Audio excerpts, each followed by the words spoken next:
Do you want to be king or do you want to be wealthy? When you're king, sure, you get to call the shots, you're in charge of everything, but there's also a lot of burden that comes with that, right? Like everything falls on your shoulders. Definitely prioritize on what are you handing off versus what are you keeping? Because if you're keeping it and you're still doing it, fewer people need to know about it. But when you get ready to start creating this business that runs without you, you have to have all of it written down. So that's a good goal.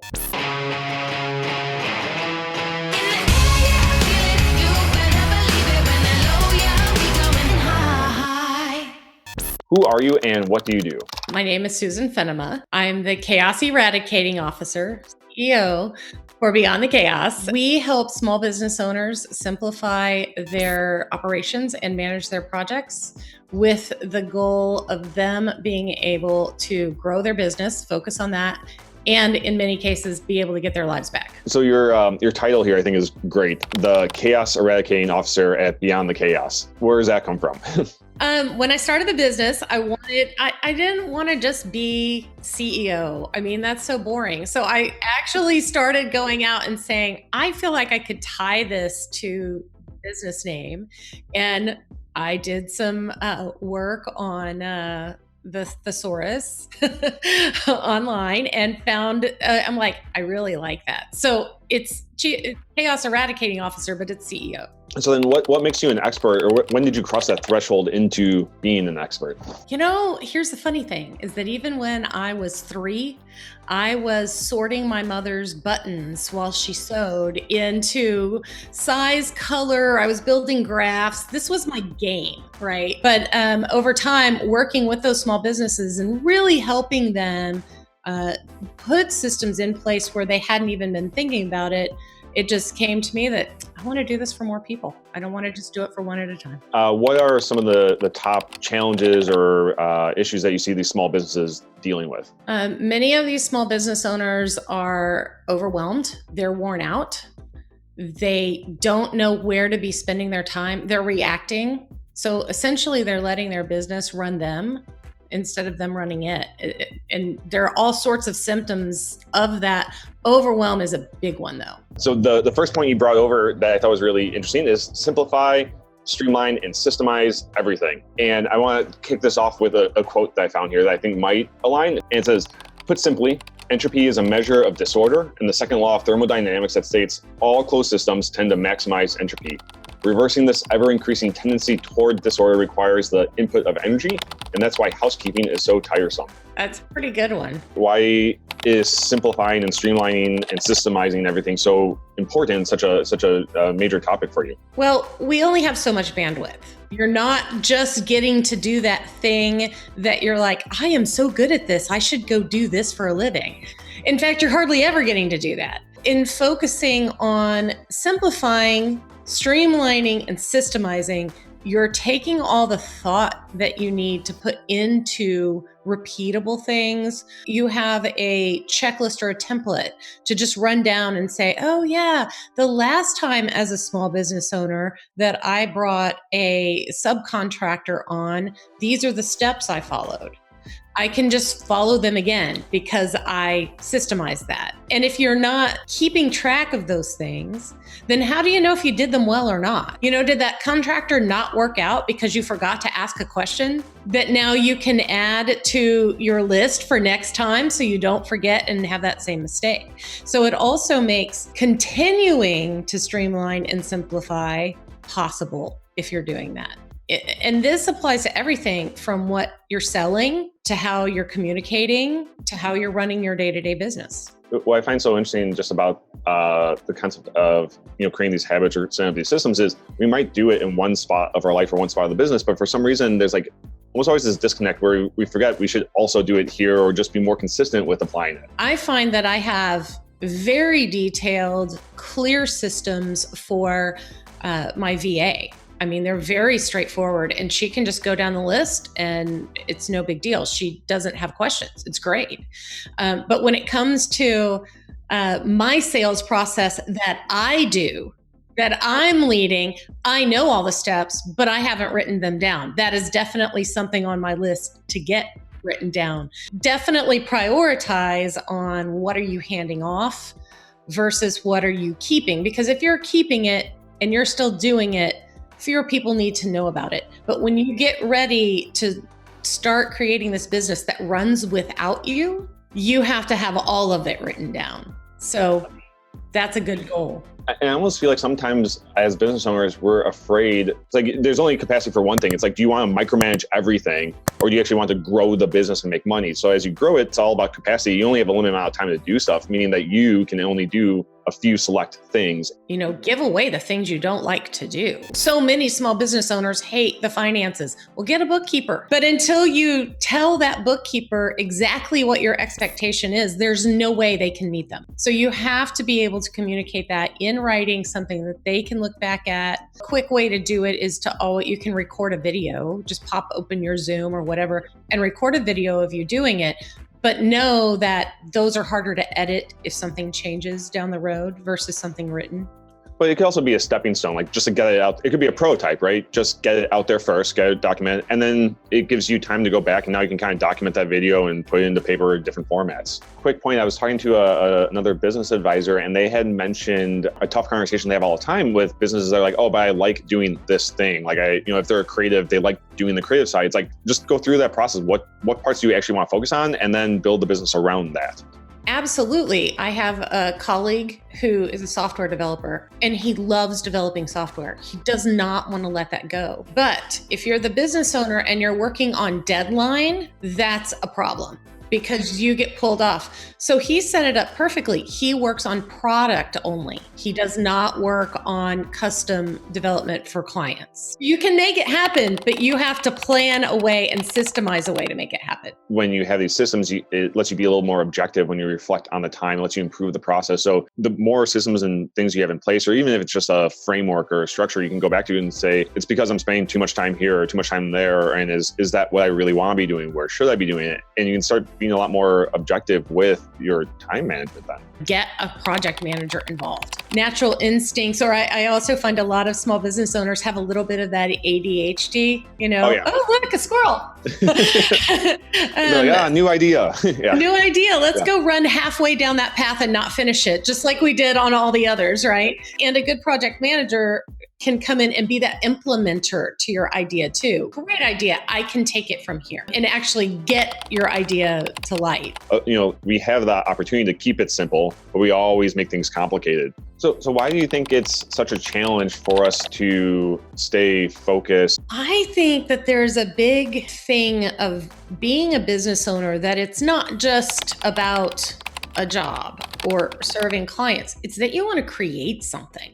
Implementing and checking things off a list, which is my favorite thing to do, is not most small business owners' favorite thing to do. Let's go make a calendar block in a week for me to sit for 2 hours and just think about that. And that gives you that way out of, you're not eliminating that creative energy, but you're systemizing it into a way that works.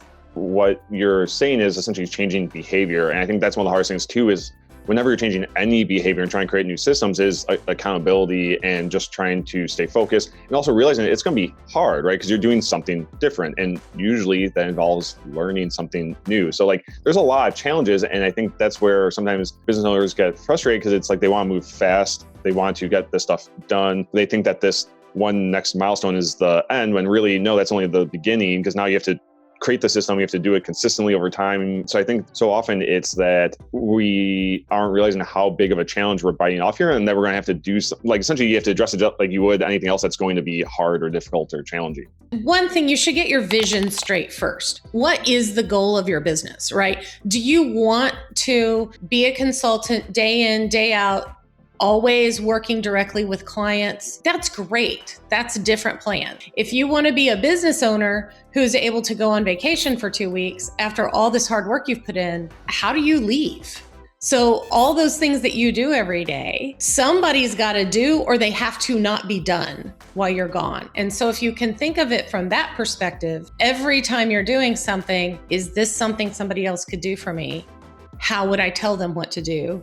So to me, building the systems I see as being as creating. So now the drawback though is I know that the system doesn't inherently drive immediate value or return. Like it's more of a long-term plan to grow and scale the business to increase capacity. Do you think that there is some disconnect there where business owners are like, man, I'm building this plan, but it's not getting sales today, or it's not doing this thing today. So like they have a hard time going, sitting down to actually build this system or to document their process. It could improve productivity for the team that you already have if your processes are cleaner. If they know what those expectations are, that could actually bring pretty quick ROI if they are not struggling with figuring everything out every single time they do it. And waiting on you every time to answer a question. If you can get all of that stuff out of your head, you're going to watch your team improve. And now you're able to stop being interrupted with their questions all day. And now you're on to creating something new. Carving out that time to improve leadership, whether that's their own skill, their processes, the structures, that takes time, and that requires time and attention if you want to improve it. Just like if you're improving anything else, where you focus your energy is what gets better. Put a block on your calendar. It doesn't have to be every day. 2 days a week for 2 hours to work on your business, and nobody interferes with that. That's your time. And don't do it at the end of the day, because at the end of the day, you'll come up with 100 excuses not to do it. I think it was from Atomic Habits, but I think it was a Mark Twain quote where he's like, eat the frog at the beginning of the day. Just get it out of the way. Like get those things done and then move on. Right. If you've eaten a frog, the rest is downhill. Yeah. Yeah. Why do we get pulled in that direction of chaos so much? Because I know so many people want to just keep things simple from the start, and they think it's going to be simple. And it's like, if we just stay here, that'd be great. I guess what are some of those factors, or I guess human behaviors that start to pull us into that direction of chaos? Well, that's actually just how the world works. I mean, if you leave a house with nothing in it, unattended for 4 months, you're going to come back and it's covered with dust, and you might have creatures living in it. So things tend towards chaos. They tend towards messy. It takes effort to keep it out. And there's simple systems to use too. Like I think it's Jefferson's prioritization matrix, where part of it is urgency or timing versus impact, and then trying to balance the two. And you want to make sure too that if you're always working in an emergent, important quadrant, if you're always working there, you're going to burn out. Cannot work always there. So you want to work in that it's important, but it's not urgent. So what else can you push to that block? Mitigating interruptions is a big deal to me. If you are working in a nice structure and you have a plan for your day and somebody interrupts your plan, you need to figure out how important that interruption is. Well, I think that's where you were mentioning like block scheduling is so critical and helps hold you accountable. Between phone calls, Slack, email, like these are all things that can easily interrupt what you're doing. And as soon as that interrupts your flow and your focus, what you're trying to get done won't happen. And I will tell you, I've had days where I'm like, oh, look, that day doesn't have anything on it. That's great. I'll get so much done. Okay. And then no, you just let the day lead you around. Oh, look, I got an email. I guess I should do that. Now you're really driving yourself of what are those important things that I'm focusing on that I want to get done, as opposed to letting the business drive me. I'm driving the business. Well, and I think a lot of small business owners feel like, well, I don't want to do all that big corporate bureaucracy stuff. I just want to do my thing. Well, setting this structure also sets you free to do your thing. And that's what is important to remember, is that if you want to accomplish a big thing, you have to do all those little things that make that up. And so putting that structure around it lets you actually accomplish, as opposed to meandering. How often do you see businesses, or even yourself, go in this situation where you have all your stuff and you put it in your calendar? You're like, okay, everything's accounted for. And then you start going through Monday and you're like, all right, one thing carries over. Now Tuesday, you're like, oh crap, now 2 things are carrying over. Now you get to Friday, and let's say you have just a whole bunch of stuff that carried over. We're talking about things that become priority A. Now everything feels like it's priority A. So like, where do you go from there? When now all of a sudden it seems like everything, like your whole plan just like went to crap and you're like, now what do I do? In those cases, I say, just like I would with a project, it is time to write a change order for yourself. Stop and look at what has changed, assess if the priorities are now different, and reschedule what you can reschedule, just like you would if you were running a project. And now you're going to feel a lot better. And I guarantee once you start to feel that overwhelm, that minute where you're like, what is going to happen? That stress, and everybody knows it. Everybody's had it. The second you feel that, stop and go back to your plan, go back to your list, because that's where you're getting off track. When you're in that reactionary state, you can't think. No, you can't think. You feel overwhelmed. It's harder to think clearly of what needs to come next, because I think that's when very often we start to fall into these like multitasking type situations. When we're multitasking, our quality goes down, our productivity goes down, because we're just jumping around trying to do one little thing at a time instead of just getting the one item done that needs to get done. Going from the business owner that does everything to as your team grows, it becomes really hard to stop and get that stuff out of your head. Like, sure, in your mind map, everything connects and makes sense, but now you have to actually start putting that down on paper. It might not be as free form as it is in your head, but we have to be able to articulate that to someone else, make sure that they understand and can follow through it. Because once you can get that stuff out of your head, it frees up so much space. And to your point, that's where you can become more productive, because now you can get more done with your time because you have a team of people that help you out. The other thing to remember as you're doing this, nobody's going to do it exactly as fast or exactly as perfect as you did it. It is going to be different. The goal is that you want the result to be met. So, and also if you're looking at it from that perspective too, you're also going to have better team members, because they're going to respect the fact that you're like, yeah, that's on me, or we didn't write the process better, or, oh, this should probably be in there, so can you go update it? They're going to respect that they're not being blamed for things that they don't know. How would they know? You as the business owner have been doing this by habit in your brain for years. How would this brand new person know? Issues that all business owners deal with is that at the end of the day, it's your business, meaning that it's your leadership. It's usually your actions, decisions, and behavior that are affecting everyone around you. So like, you're the common denominator. If someone on your team isn't performing well, like, sure, it could be someone that's just not a right fit for the business, but more than likely it has to do with leadership and what you were accountable for in that situation. And a great way to measure that is, do you feel that about all your team, or is it a specific person? Because if it's all your team, it's probably you. If it's a specific person, it might just be that.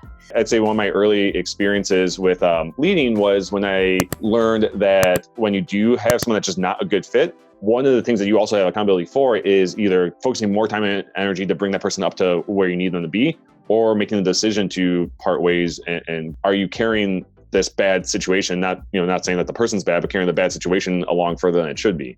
And how does that affect the rest of your team? So if you're spending 80% of your time trying to help a poor performing employee along, so the other people are only getting 20% of your time, and they're the good ones that are doing great work. I find I have to go and follow my own system, because even though I might have it in my head or remember how to do it, if I skip a step, it throws the rest of the team off. And if I don't follow my own system, then they don't have to follow my own system. Now, why have it?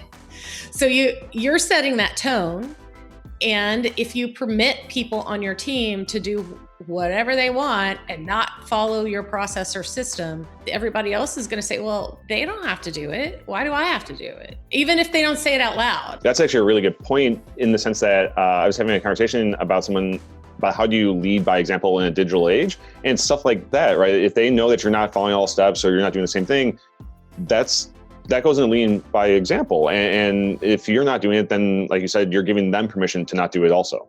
Now that you have your business, and it sounds like you have a real clear vision and focus on it, tell me about how you got here. What was that first big failure you experienced? Well, when I first started my business, I had the exciting, how awesome this is going to be outlook, like everybody does. I immediately lucked in to this client who, hey, I need 30 to 40 hours a week of your time. And oh, wow. I'm like, who knew? This is great. We set up a whole retainer thing. One thing I learned first is, now you have blocked all of your time. I took a full-time job. I did not get a client. I took a full-time job. So not the same thing. And it turns out he's literally a sociopath. Literally, I'm not kidding. worst, most awful interactions I've ever had with a person. I was told constantly, I don't even know why you call yourself a project manager. I don't know, because I've done it for 30 years. I went back to my contract, was like, okay, how do I stop this? Because I can't keep doing this. And luckily I had learned from I've worked for small business owners my whole life. And so the last of my employers had some great exit strategies in his proposals, and I had put one in there.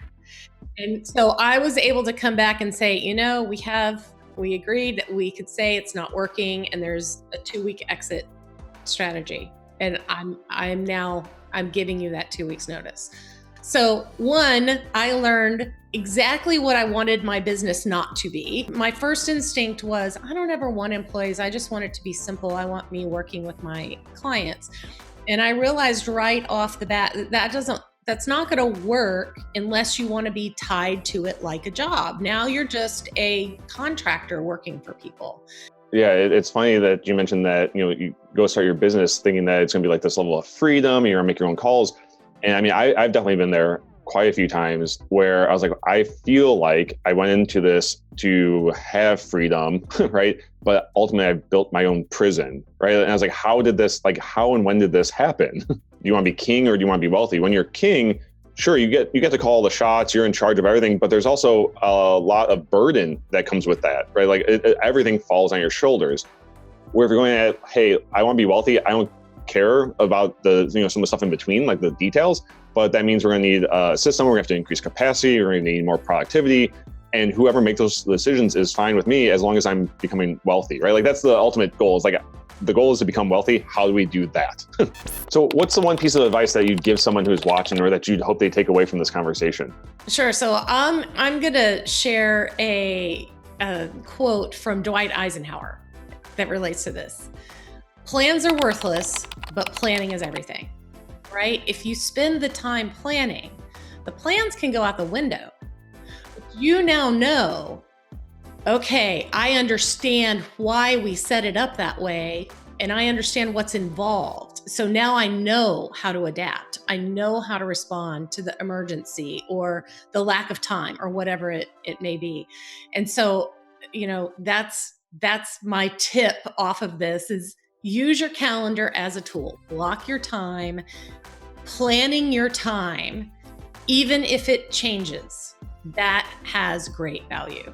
I love that you said that, because one thing I've been repeating this whole year, because it's been such a reflection year for me, has been to treat your plans like a hypothesis, right? So it gives you some guidance, but there's a good chance it's like just I'll go somewhere. But to use it to because a lot of times those plans are based on assumptions, they're based on misinformation or things you don't necessarily have yet, but you still need to have a vision. You need to have something to direct your behavior and your actions of where you're going. And then you use the information you get to take it back, revise the plan, revise the hypothesis, and then take your next steps.